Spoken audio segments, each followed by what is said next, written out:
Eyes opened when and why then? Reflections upon the scriptures and the Eucharist as two pillars of the Christian life. In the Gospel of Luke, chapter 24, verses 13 to 35, we have a beautiful narration of an important event that reveals several sublime truths. We can indeed derive lots of lessons and insights from the journey of the disciples from Jerusalem to Emmaus.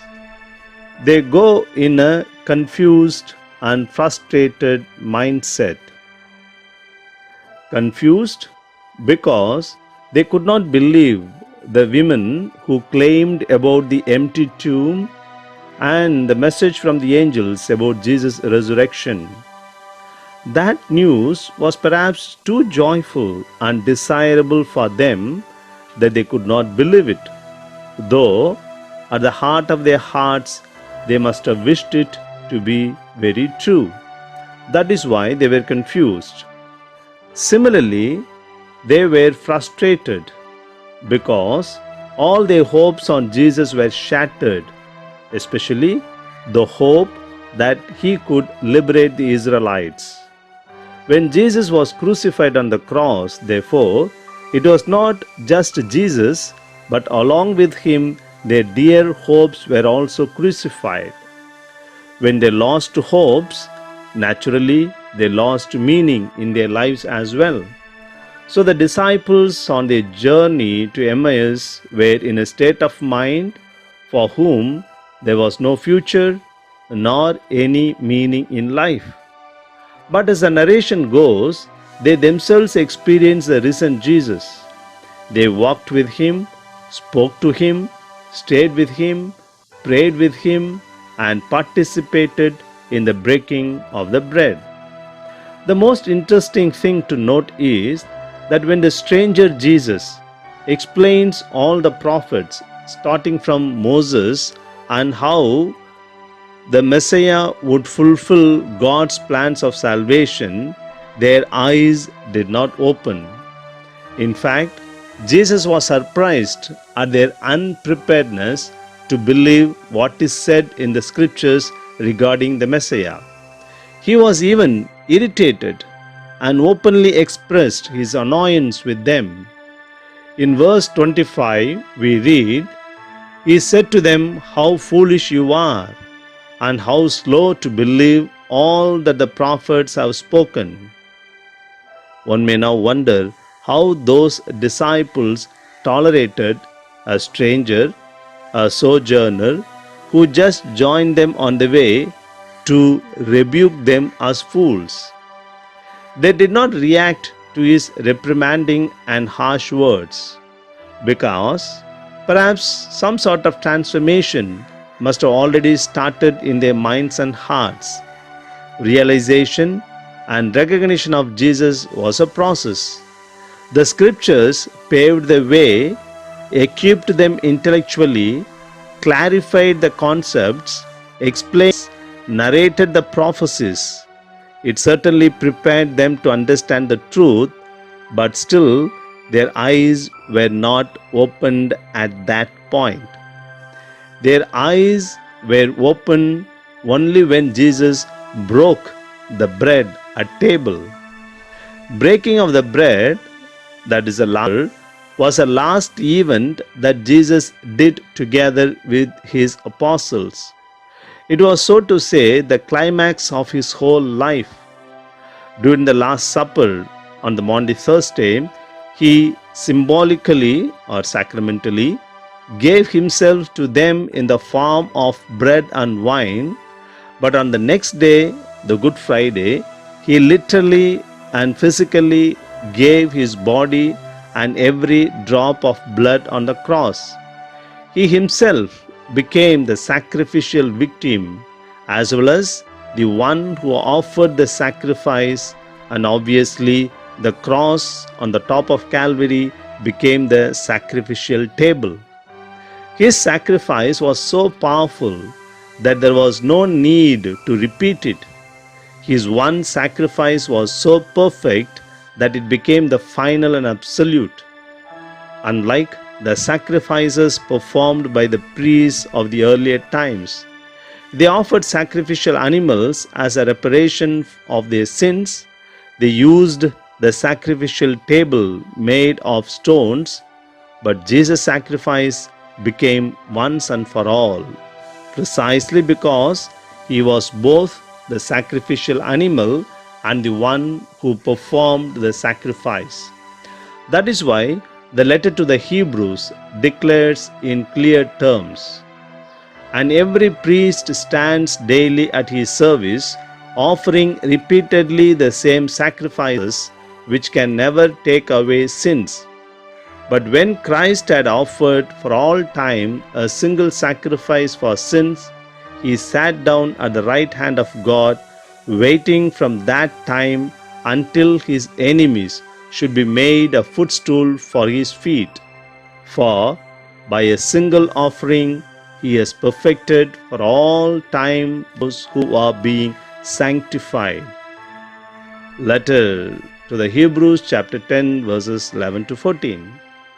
Jesus' crucifixion on the cross was but a systematically planned out, a deliberate murder. The horrifying agony on the cross was a result of the choice that Jesus made in his life. Had he decided to live like any other young Jewish man of his times, he perhaps would have lived longer, probably with a family and his children of his own, but the world would have forgotten him long before. Today, after 2000 years, we would not be remembering him and adoring him. The Eucharist is a sacramental presentation at the altar of the physical sacrifice of Jesus on the Calvary. The Eucharist is a great reminder of that sacrifice and a serious invitation to us to choose the path that Jesus took in his life. The Eucharist is the highest form of his presence. It's a fulfillment, so to say, of all the prophecies and the predictions of the great sacrifice of the suffering Messiah. That is why it was quite right and natural that the eyes of those disciples on the way to Emmaus were opened at the breaking of the bread, though their hearts were gradually prepared earlier by the breaking of the word. The Eucharist has unfortunately today become just another sacred object kept in the church. We have become insensitive to the demanding presence of Jesus in the Eucharist. It's a challenging presence. Eucharist is not only consoling but also challenging. It's not only healing but also disturbing. When we look at it, it challenges us to choose the path as Jesus chose in his life. Some of the challenges are as follows. When I tend to be furious, the Eucharist asks me to forgive. When I am afraid and try to withdraw, the Jesus in the Eucharist tells me, take courage and go forward. When I have doubts, he gently touches me saying, have confidence. When I feel restless, he tells me, be calm.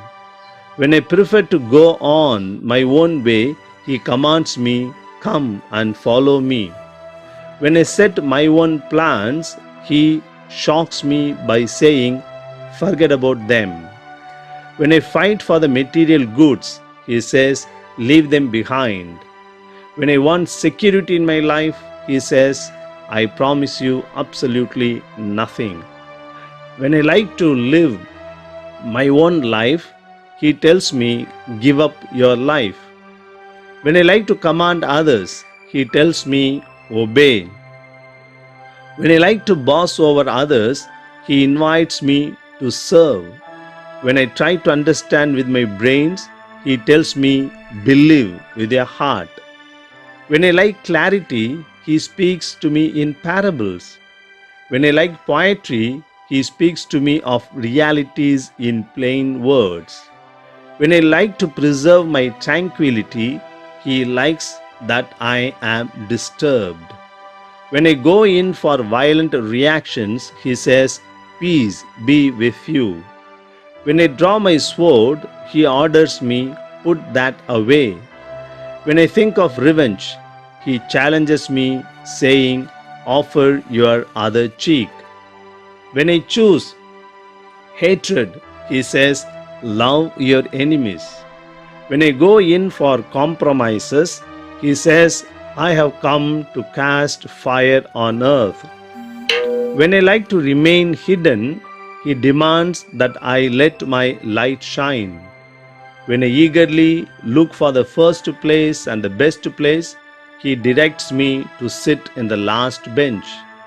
When I try hard to be the greatest, He says, "Learn how to be as little as a child." When I like my spirituality to be noticed, the Eucharist gently whispers into my ears, "Pray in your room behind the locked doors." It's more likely that our eyes are open at the Eucharist, though the scriptures certainly enlighten us. Once our eyes are open, we cannot but get into action, as the disciples of Emmaus made a U turn to go back to Jerusalem to proclaim the good news.